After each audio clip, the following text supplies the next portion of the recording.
The machine that's being used for this adhesive removal is a 450-pound two-head rotary grinder. This particular model has been chosen because it breaks into two pieces for easy transport into difficult to access spaces. This is a split-level home that only had stair access or through the backyard through a walkout. It was easier to bring it in two pieces rather than try to drag 450 pounds through the backyard. It goes together pretty quick after it gets inside the job and is ready to go in usually about 10 minutes for reassembly. The tools that are going to be used are 30 grit 10 segment diamonds. There are more aggressive tools, but the reason the 10 segs are chosen is because they do less damage taking the adhesive off. They take a little bit longer than the aggressive tools, but the idea is to not rut the floor any more than it needs to be. Silica sand is used to help those tools, again, because they're not very aggressive. The silica sand will help them to stay sharp and clean. The sand is just broadcast over the floor. About 50 pounds approximately will cover 1,000 feet. So it's a dusting. Water is spray misted over the sand, and the reason for that is it gives weight to the sand. Because the grinder is run under vacuum, if it was dry only, the sand would probably get sucked up into the vacuum before it could do its job to keep those tools clean. This being a rotary machine, it's swung side to side.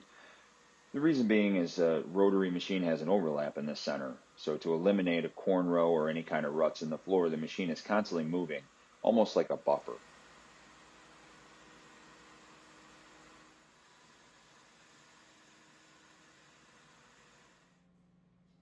And the process is simply repeated as the job progresses. More sand is put down, water mist over the top,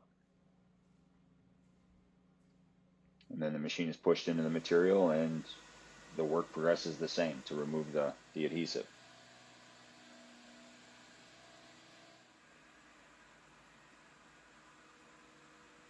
Next up is the hand grinding to get where the grinder couldn't reach.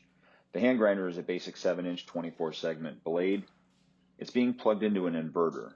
The inverter allows the machine to be controlled from 6,000 RPMs down to about 3,500. This helps to control the aggressiveness of it to not rut the floor. Because the machine and pretty much any of the tools that make dust are attached to a dust collector, the work area stays clean. This limits the need to have to provide protection to put poly over different surfaces because of dust. This is a occupied home in the lower level, so there is no poly being used, though it could be.